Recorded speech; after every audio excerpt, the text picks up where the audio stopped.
바라보시면서 이렇게 함께 인사 나누셨으면 좋겠습니다. 우리는 그리스도인입니다. 네, 한 번 더 인사 나누실 때 우리는 예수쟁이입니다. 함께. 아멘. 아멘. 경기도 수원시 팔달구 원천동 77-28번지. 요즘 잘 안 쓰는 주소예요. 경기도 수원시 팔달구 원천동 77-28번지. 여기 어디일까요? 네, 사진 보여드릴게요. 사진. 여기에요, 여기. 보이세요? 여기가 바로 그 77-28번지인데, 여러분 법원 사거리 뒤에 보면 원천중학교라고 있습니다. 그 원천중학교 앞에 보면 이렇게 주택 단지가 있어요. 뭐 주택 단지라고 말할 것까지는 아니고 그냥 이렇게 사는 데 있는데 거기 집 하나예요. 저게 누굴까요? 예, 절했어요. 분명히 절했는데. 그리고 그 옆에는 저보다 3살 어린 제 동생이에요. 이름이 이제 저는 은석, 은혜의 반석. 그리고 저기 동생은 경찬, 경배와 찬양해가지고 목사님이 지어주신 이름이에요. 저 때가 아마 지금 제 아들 정혁이 5살이고 또 그 막내가 3살인데 거의 비슷할 때 같아요. 근데 제가 왜 이 사진을 가지고 왔냐면 저 아이들을 데리고 저희 오선옥 여사님께서 제 엄마 이름이에요. 오선옥 여사님. 지금은 전도사님이신데요. 오선옥 집사님께서 그 당시에 어떤 일을 하셨냐면 저는 손에 잡고 제 동생은 포대기로 들쳐업고 매일 밤마다 어리를 나가셨어요. 어디를 나가셨을까요? 교회 철야도 물론 가셨는데 철야 안 가는 날, 교회 안 가는 날 어디를 가셨냐면 법원 사거리로 갔습니다. 우리 엄마가. 제가 5살 때인데, 네, 화면 내려주세요. 제가 5살 때인데 기억나는 그림이 있어요. 그게 뭐냐면 빨간색 엄청나게 큰 리본이 버스 광고판에 붙어 있는 거예요. 여러분 어떤 광고인지 아세요? 뉴코아 원래 광고예요. 뉴코아. 제가 그게 5살 때인데도 기억이 나요. 버스에 빨간색 리본이 이렇게 꽉 차 있는. 왠지 아세요? 그 법원 사거리에 나가서 우리 엄마가 그 빨간 리본 달린 광고 달린 그 버스를 타고 퇴근하는 사람들한테 전도를 하셨어요. 우리 엄마가 그렇게 열정적인 분이셨어요. 그래서 전도를요 그치지를 않았어요. 법원 사거리에 왜 저녁에 갔냐? 퇴근할 때 사람들이 제일 많으니까. 아직도 그 빨간색 리본이랑 우리 엄마가 잊혀지지 않아요. 그리고 뭐가 잊혀지지 않냐면 그 전도지를 받는 사람들, 또 받지 않는 사람들은 더 기억이 많이 납니다. 사람들이 우리 엄마를 보고 뭐라고 생각했을까요? 뭐라고 생각했을까요? 네. 아들 손에 잡고 업고 전도지 막 돌리면 제정신이라고 생각할까요? 예수에 미쳐도 단단히 미쳤구나 생각했을 거예요. 그런데 그 아들이, 손잡은 아들이 지금 목사가 된 거예요. 여러분, 하나님은요, 하나님 당신의 사명과 소명을 당신을 아는, 또 당신을 붙드는 사람들에게 주시고 그 사명을 이루시고 그 사명으로 역사를 이루시는 분이신 줄 믿으시기 바랍니다. 사도행전 1장 8절에요. 우리 예수님께서 믿는 제자들 그리고 우리들에게 한 가지 명령을 주십니다. 우리 사도행전 1장 8절의 말씀 같이 읽어보겠습니다.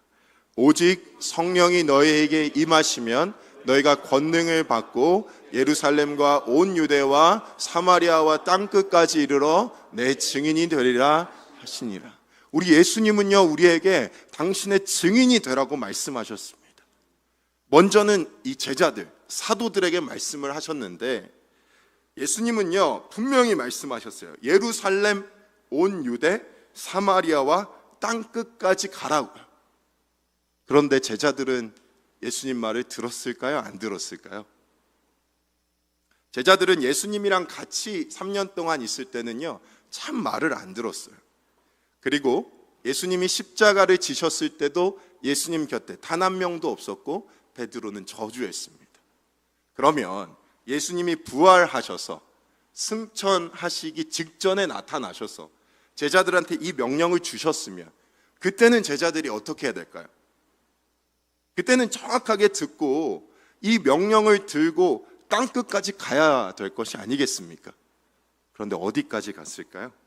사도행전 6장 7절에 보니까 하나님의 말씀이 점점 왕성하여 예루살렘에 있는 제자의 수가 더 심히 많아지고 허다한 제사장의 무리도 이 도에 복종하니라. 이 말씀이 지금 베드로와 요한이 하나님의 말씀을 전할 때에 나타난 일인데 사실 굉장히 좋은 일이에요. 허다한 제사장의 무리도 도에 복종하고 제자의 숫자도 더 많아졌어요. 말씀도 왕성해집니다. 그런데 어디에서만? 예루살렘에서만 제자들이 이 일을 합니다. 하나님은요, 이대로는 멈추면 안 된다고 생각하셨습니다. 하나님의 복음은요, 여기 예루살렘 안에서, 유대 안에서만 그치면 안 돼요. 예수 그리스도가 모든 인류를 대신해서 십자가를 죽으셨다는 사실은 예루살렘만 위한 것이 아니라 온 세계와 열방을 위한 당신의 복음이었어요. 그래서 어떻게 된 줄 아십니까?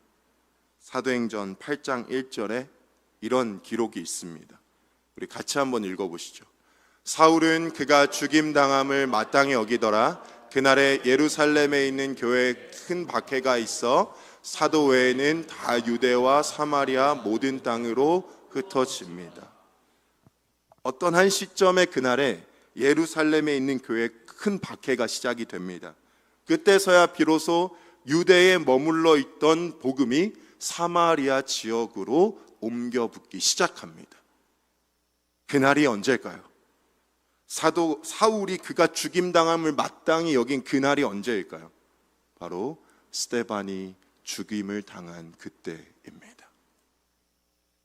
스데반 집사님의 죽음은요, 돌에 맞아 죽은 그 죽음은요, 그 순교는 개인으로서는요 너무나도 불행하고 안타까운 일입니다. 그 스데반 집사님과 그 가정이 짊어져야 하는 고통은요, 그들의 삶 가운데서 절대 지울 수 없는 비극적인 일입니다. 그러나 그 일을 통하여 하나님은 어떻게 일하십니까? 유대에 머물러 있던 복음이 사마리아 지역으로 옮겨가게 됩니다. 사도행전 8장에요, 바로 그 빌립이요 사마리아 성으로 내려가서 무엇을 합니까? 8장 5절의 기록입니다. 그리스도를 백성에게 전파합니다. 어떻게 됩니까? 완전히 버려져 있던 사마리아 땅이에요. 어떤 일이 일어납니까? 8장 8절에 그 성에 큰 기쁨이 생깁니다. 스데반 집사의 죽음으로 말미암아 그의 죽음은 그의 개인적으로는 매우 안타깝고 아픈 일이지만 그의 순교를 하나님은 사용하셔서 사마리아 땅에 그들에게 복음이 이제 그 누구도 줄 수 없었던 아름답고 큰 기쁨과 영광이 전해지게 되는 것입니다. 바꾸어 말해볼까요? 사랑하는 성도 여러분, 하나님께서 사랑하시는 성도 여러분, 혹시 고난 가운데 계십니까? 혹시 큰 질병으로 고통 가운데 계세요? 관계 어려움 때문에 상처받고 힘들고 우울하십니까? 경제적인 문제 때문에 둘러싸여서 옴싹달싹 못하고 계십니까? 그때가 언제인 줄 아세요? 하나님이 당신을 통해서 복음을 전하기 원하시는 때입니다. 하나님이여 그 당신의 상황과 환경에 들어가셔서 이제는 네가 핸들링할 수 없는 그 상황에 내가 직접 개입해서 너로 인하여 다른 곳에, 너로 인하여 너의 가정과 너의 자녀와 너의 이웃에게, 너를 통하여 온 지역에 나를 나타내겠다고 하나님이 이제 선언하시는 것입니다.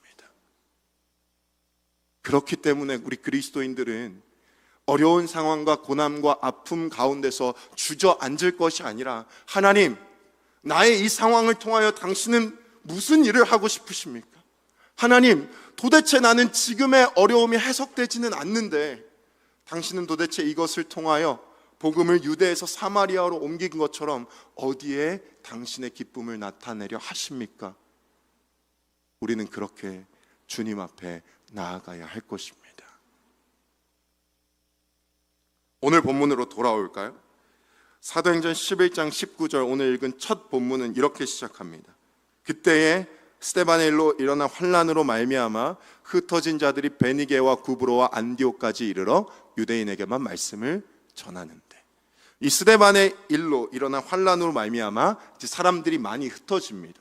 그런데 앞에 지금 그때에라고 말하고 있어요. 여기서 말하는 그때에는 사마리아의 큰 기쁨이 일어나고 그 이후에 사도행전 10장 9장 후반부부터 10장에 대한 이야기를 이야기하는 거예요. 그때는 언제냐면요, 바로 10장 45절 46절에 이렇게 기록되어 있습니다. 베드로와 함께 온 할례 받은 신자들이 이방인에게도 성령 부어주심으로 말미암아 논란이, 이는 방언을 말하며 하나님 높임을 들음이로라.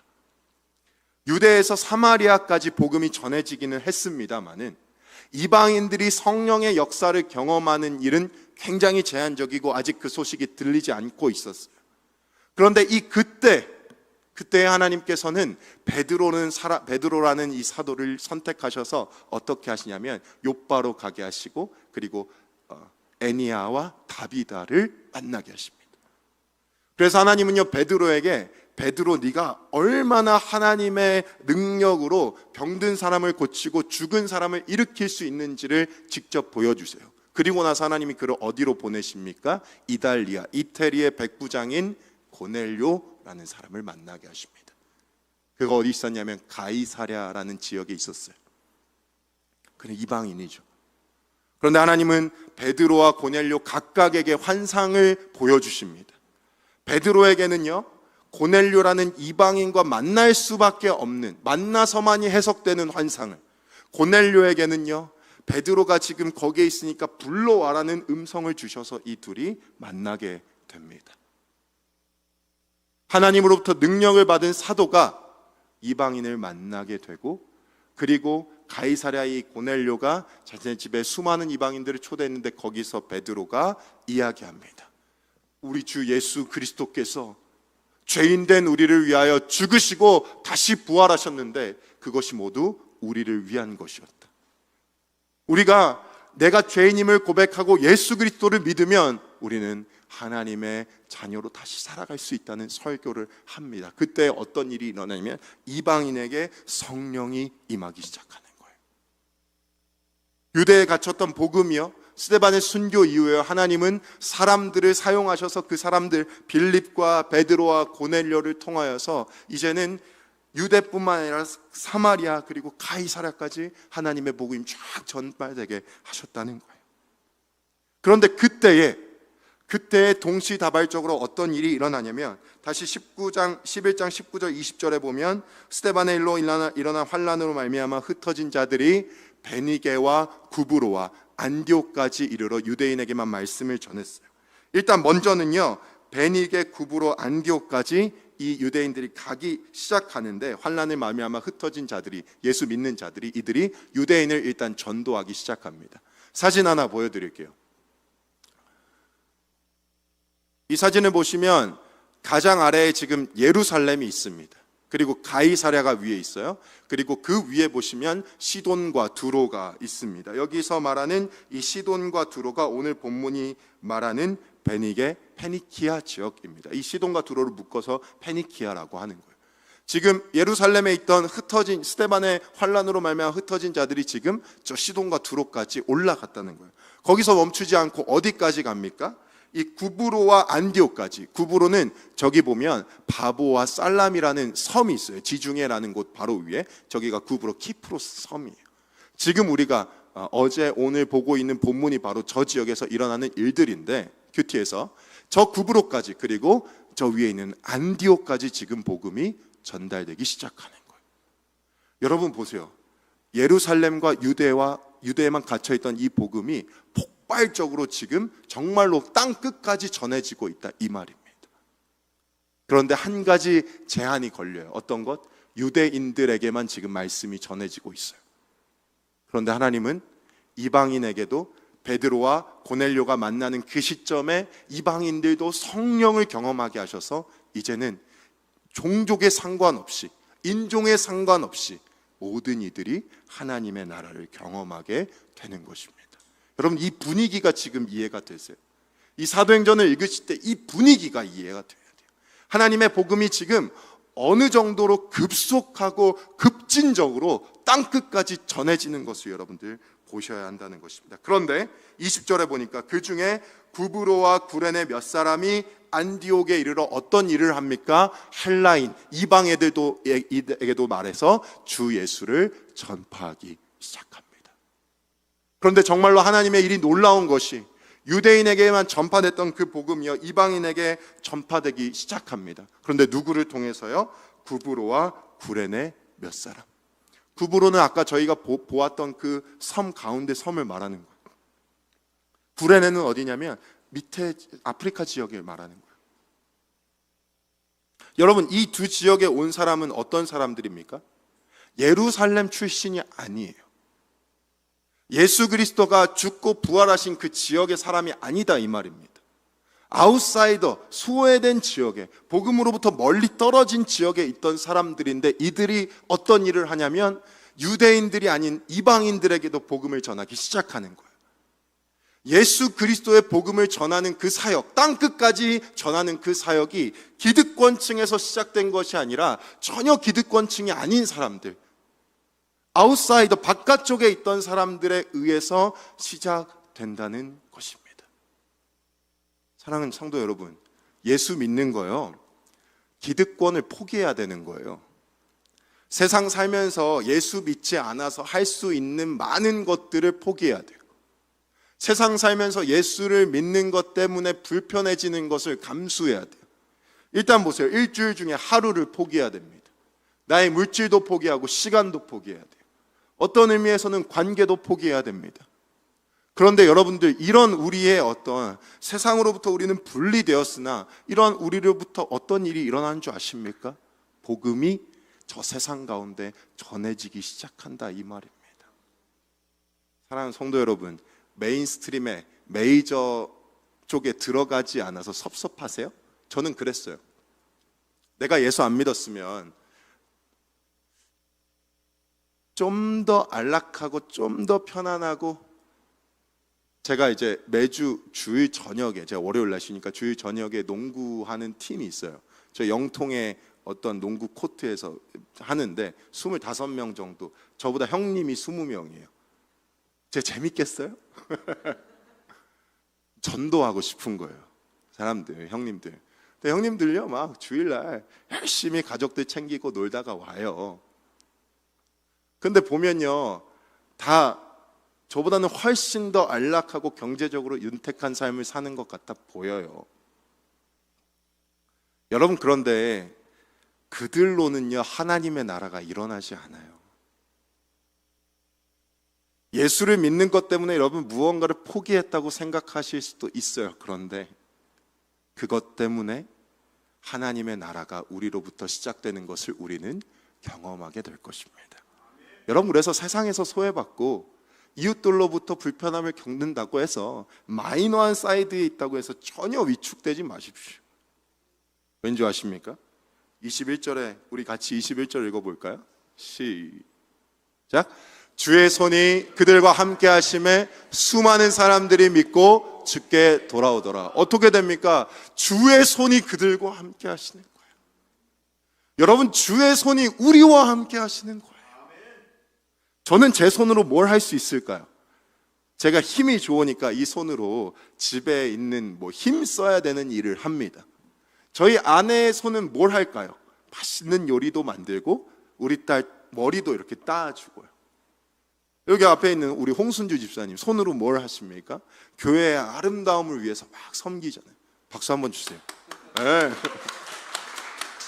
제가 꼭 하고 싶었어요. 꼭. 여러분들, 제가 앞에 모여서 얘기했지만 보이지 않는 수많은 곳에서 여러분들, 우리 성도분들의 손으로 이 교회가 막 세워지고 있는 것을 봅니다.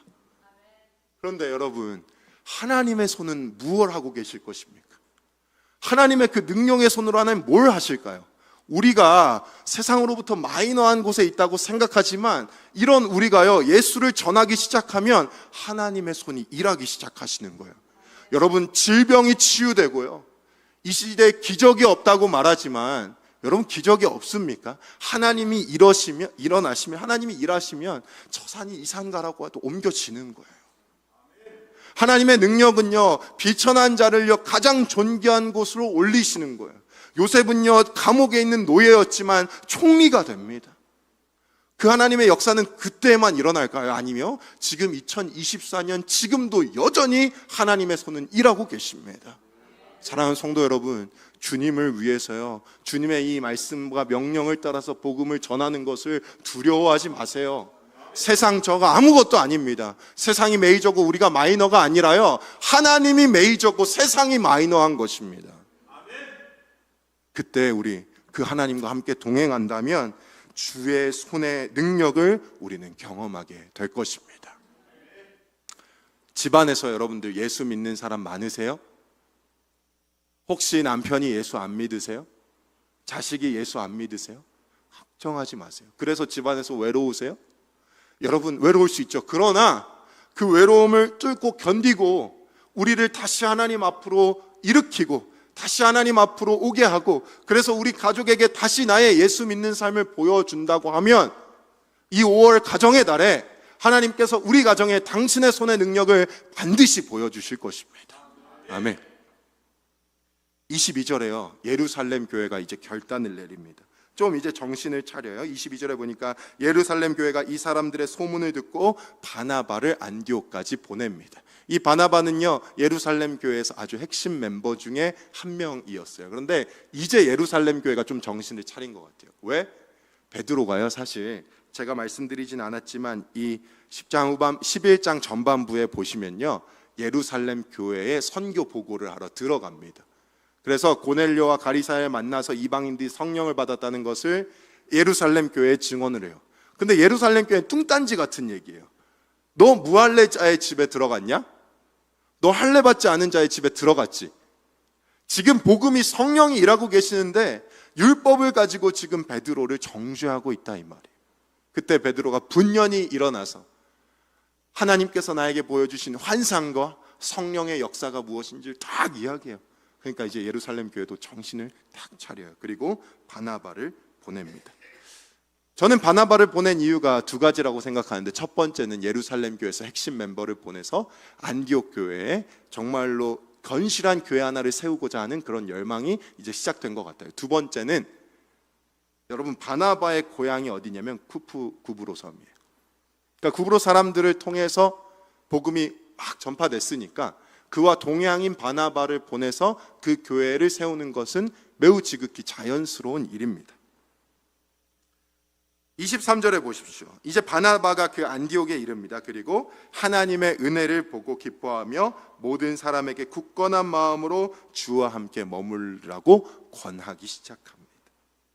이 바나바 보세요. 여러분, 바나바, 성령의 사람들은요 무엇을 보는지 아세요? 저희가 만약에 예루살렘 교회에서 안디옥 교회에 간다고 해봅시다. 그럼 여러분들 우리는 먼저 뭘 볼까요? 야, 이렇게나 많이 모였어? 야, 이렇게나 멋진 성전을 지었어? 야, 이렇게나 많은 커뮤니티를 만들었어? 이런 걸 볼 거 아닙니까? 바나바는 뭘 봐요? 하나님의 은혜를 봅니다. 사랑하는 성도 여러분, 우리가 살아가면서 만나는 지점들, 경험하는 순간순간마다 무엇을 보셔야 하냐면 하나님의 은혜를 보셔야 돼요. 여러분 살다가 누군가를 만나요. 그럼 저 사람의 첫인상을 보고 뭐 저 사람의 무언가를 보고 판단하고 이것이 아니라 그 사람에게 임한 하나님의 은혜가 무엇인지를 보셔야 돼요. 교회 안에서 여러분들 수많은 갈등이 생기는 이유가 뭔지 아세요? 하나님의 은혜를 보지 않기 때문이에요. 나와 함께 만나고 이 공동체를 이루어가는 과정 중에서 그 사람에게 임한 하나님의 은혜, 나에게 임한 하나님의 은혜를 본다면 우리는 갈등하지 않아요. 인간적인 갈등은 있을 수 있겠습니다만 금방 아물 거예요. 그러나 하나님의 은혜가 아니라 사람의 시선으로 자꾸만 재단하고 보고, 우리 가정 안에도 어떻습니까? 내 남편을 볼 때, 내 자녀를 볼 때요, 하나님의 은혜를 보는 것이 아니라 아이고 이 인간, 아이고 내 자녀, 그러니까 자꾸 갈등이 생기는 거예요. 하나님께서 우리의 시선에 하나님의 은혜를 보게 해달라고 간절히 기도하기를 간절히 소망합니다. 바나바는요 어떤 사람이었습니까? 24절에 보니까 바나바는 착한 사람이요 어떤 사람이죠? 같이 한번 읽어볼까요? 성령과 믿음이 충만한 사람이라 이에 큰 무리가 주께 더하여 지더라. 자 보세요.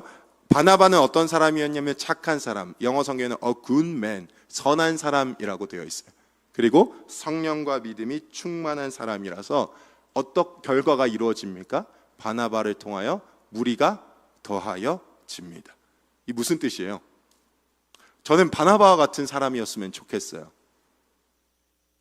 제가 설교를 하고 복음을 전할 때 전 수요일 날마다 그런 꿈을 꿔요. 전도지를 들고 휴지를 들고 나가잖아요. 오늘 내가 이 휴지를 딱 전하고 전도지를 준 저 사람이 성령님을 경험했으면 좋겠는 거예요. 내가 딱 말할, 내가 목사잖아요. 제가 어떻게 전도하는지 알려드렸죠. 더드림 사랑의 교회입니다. 서은석 목사입니다. 저는 이렇게 말을 꼭 해요. 그러면 저 사람이 날 목사라는 걸 듣고 이걸 딱 전해줬을 때 성령이 막 강력하게 임해서 다음 주 주일날 여기 앉아있기를 전 바래요. 막 전도지를 전해. 아멘, 아멘. 근데 안 와요. 아, 능력이 없나? 그렇단 말이에요. 근데 바나바는 여러분도 어때요? 큰 무리가 주께 더하여 집니다. 바나바라는 사람을 통하여서요 지금 큰 무리가 주께 왔다고 이야기하고 있는 거예요. 바나바라는 사람이 얼마나 좋은, 잘생겼나? 아무튼 그 사람을 통하여 우리가 막 더해지는 거예요. 여러분 이때 제가 바나바라면 어떻게 생각할까요?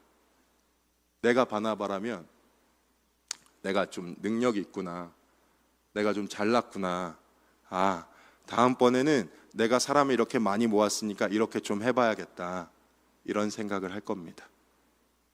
이게 인간의 교만함이죠. 그러나 25절에 보세요. 바나바가 어떻게 합니까? 바나바가 사울을 찾으러 다소에 갑니다. 여러분 하나님의 사람의 특징이 무엇이냐면요 절대로 교만하지 않습니다. 사람 뒤에, 상황 뒤에, 환경 뒤에 있는 주의 은혜를 봄과 동시에 나 자신에게는요 매우 겸손해져요. 왜? 예수 그리스도께서 십자가에 낮아지셨기 때문에. 이 다소, 안디옥에서 다소까지, 아까 그림 좀 보여주실래요? 안디옥에서 다소까지 가려면요 꽤 긴 시간을 이동을 해야 되거든요. 저기 다소 보이시죠? 1번. 안디옥에서 다소까지 가려면요 꽤 긴 시간을 이동해야 돼요. 근데 바나바가 가만히 있으면 그냥 안디옥 교회에 자기 때문에 사람이 쫙 모여들 텐데 하나님께서 부르시고 예수 그리스도께서 환상을 보시고, 지금 사실 사울은요 환경적으로는 매우 갇혀져 있거든요. 그가 다메섹, 저기 다메섹 보이시죠? 다메섹에서 예수님을 만나고 나서 가이사랴 지방에서 예수님을 전하려고 했는데 그가 원래 사람들을 죽이던 사람이었잖아요. 예수 믿는 사람들 잡아다가 감옥에 넣는 사람이었기 때문에 불신이 가득하고 그를 공격하는 사람들이 엄청 많았단 말이에요. 그래서 다소로 도망가 있었어요. 그런데 이 바나바는 그 사울을 데리고 오는 거예요. 왜? 하나님이 무엇을 원하시는지를 알았기 때문에.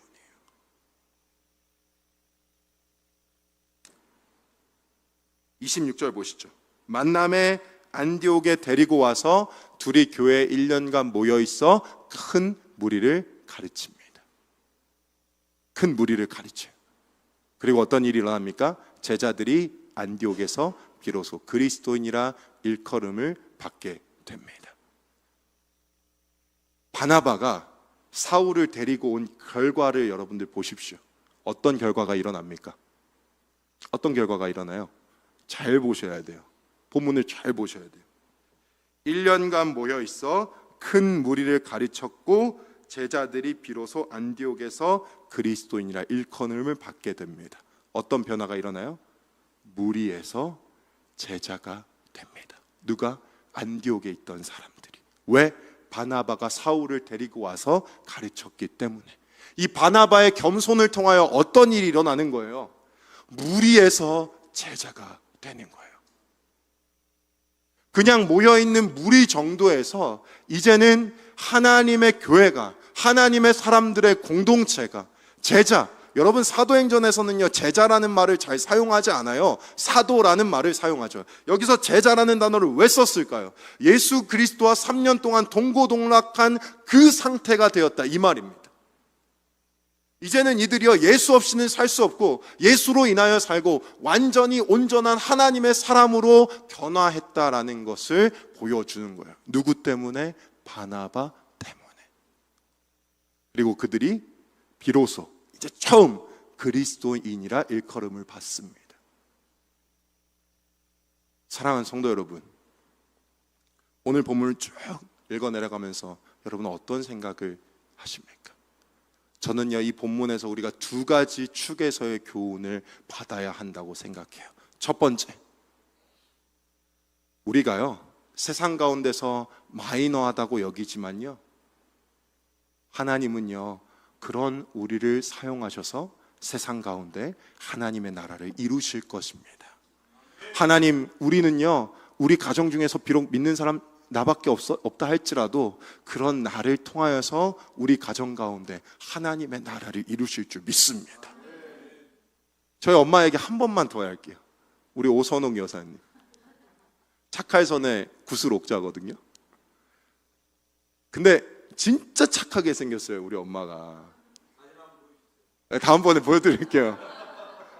근데 우리 엄마가요 무슨 일을 했냐면, 결혼했는데 우리 아버지 집은 제사를 지내는 집이었어요. 그 제사를 지내는 집이었는데 설날에 딱 모이잖아요. 그럼 큰아버지가 한자를 막 써요. 막 붙이고 제사상 딱 차립니다. 우리 아버지가 삼형제, 6남매고 삼형제예요. 위에 형님하고 아랫 동서가 막 열심히 막 차릴 거 아니에요. 제사. 우리 엄마 뭐 했을까요? 우리 엄마가 그 조문 쓰는 큰아버지한테 가서 예수 믿어야 된다고, 우상 숭배라고. 분위기 얼마나 싸하겠어요. 네?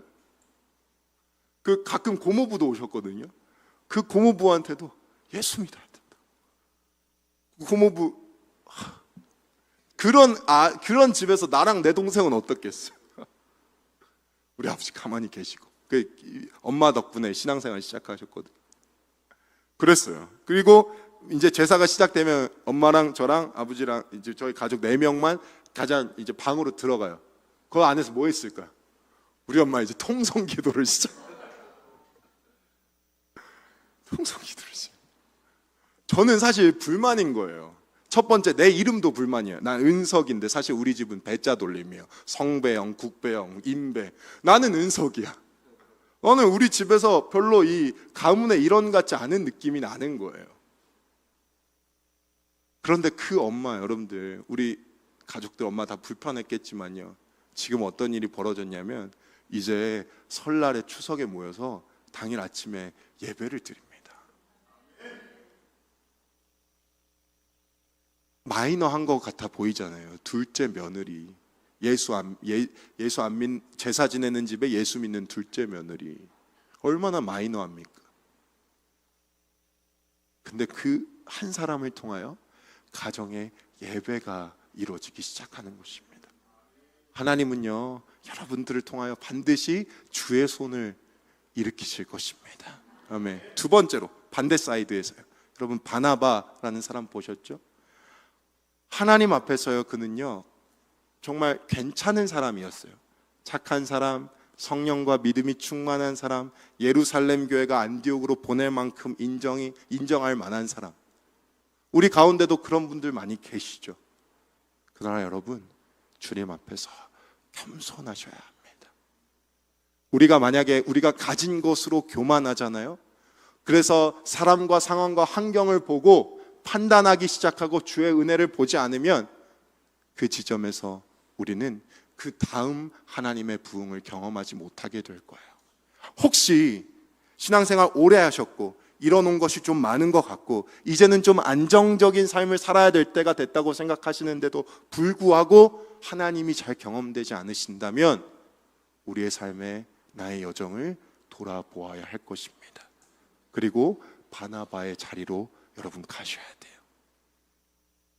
그래서 그 본문이 그 사람, 소외되고 마이너한 것 같지만 세상을 바꿀 사람, 그리고 주님 앞에서 교만하지 않고 겸손한 사람, 이 두 사람을 무엇이라고 부르십니까?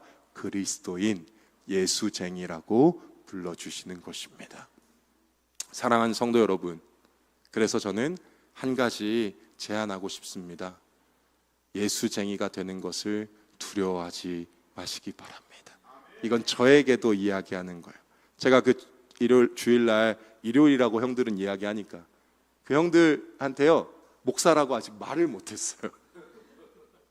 올해부터 이제 시작을 했거든요. 아직 말을 못했어요. 말을 못했어요. 근데 제가 예수쟁이가 되는 것을 부끄러워하지 않겠습니다. 사랑하는 성도 여러분들, 예수의 이름을 전파하면서 주님이 나를 통하여 일하시는 그 부흥을 경험하는 저와 여러분 되시기를 우리 주님의 이름으로 간절히 소망합니다. 아멘.